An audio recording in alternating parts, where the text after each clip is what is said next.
جی، شمر ملعون کا انجام۔ شمر یہ وہ مردود اور شیطان صفت انسان ہے کہ جس کی کہانی اگر آپ سنو تو دل دہل جائے۔ یہ مردود معلوم ہے، یہ مردود کیا تھا؟ یہ حضرت امام علی مقام حضرت امام حسین کا رشتے میں ماموں لگتا تھا، یعنی حضرت فاطمہ رضی اللہ تعالی عنہا کے انتقال کے بعد حضرت علی رضی اللہ تعالیٰ عنہ نے جو اور دوسرے نکاح کیے تھے، ان نکاحوں میں سے ایک نکاح اسی شمر کی بہن سے بھی کیا تھا۔ تو اس طرح سے شمر ملعون جو ہے حضرت امام حسین رضی اللہ تعالیٰ عنہ کا ماموں اور حضرت علی کا سالہ لگا، لیکن بہت بڑا کمینہ اور بدبخت انسان تھا۔ جو لوگ تاریخ پر نظر رکھتے ہیں ان کو معلوم ہوگا، اور میری نظر میں جہاں تک بات ہے تو میدان کربلا میں سب سے زیادہ جلتی آگ پر گھی ڈالنے کا کام اسی مردود نے کیا تھا۔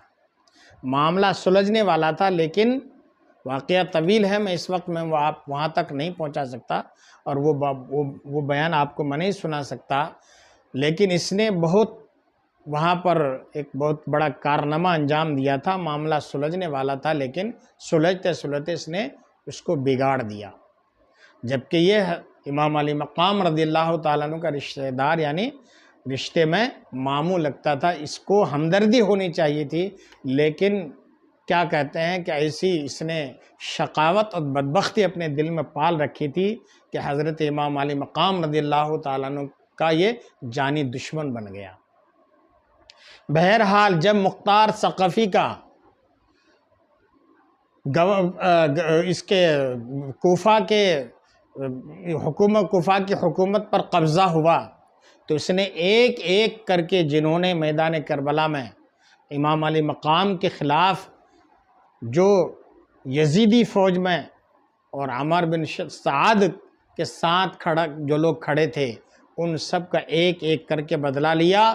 ان میں سے ایک یہ شمر ملعون بھی تھا۔ شمر وہ بدنصیب شخص ہے کہ جس نے ایک روایت کے مطابق حضرت امام حسین رضی اللہ تعالیٰ عنہ کے سر کو تن سے جدا کیا تھا۔ یہ شخص جب اس کو معلوم ہوا کہ مختار ثقفی کی فوج کے سپاہی اس کے پیچھے پڑے ہوئے تو یہ کوفہ چھوڑ کر بھاگ کھڑا ہوا اور کافی دور ایک گاؤں کے اندر جا کر یہ چھپ گیا۔ جب مختار ثقفی کے سپاہیوں کو معلوم ہوا کہ فلاں جگہ پر چھپا ہوا ہے، وہاں جا کر انہوں نے چھاپا مارا اور اس مردود کو وہاں سے نکال لیا، اور ایک روایت کے مطابق اس کے اوپر تیروں کی بارش کی اور تیروں سے اور نیزوں سے چھلنی اس کو کیا۔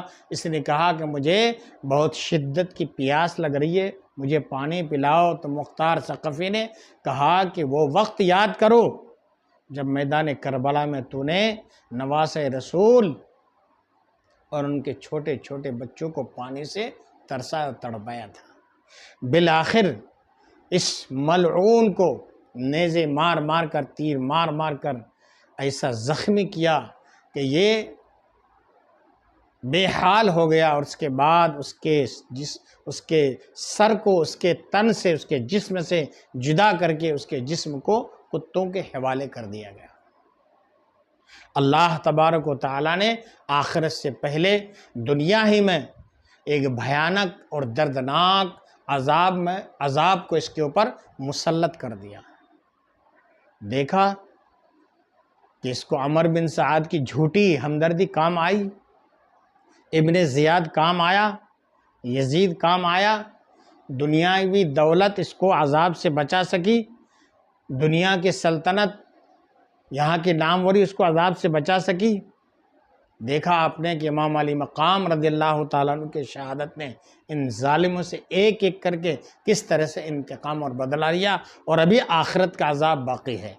اللہ رب العزت کی بارگاہ میں دعا کریں کہ اللہ تعالیٰ ہم سب کو اہل بیت کی محبت میں کلمہ طیبہ پڑھتے ہوئے موت نصیب فرمائے۔ آمین ثم آمین۔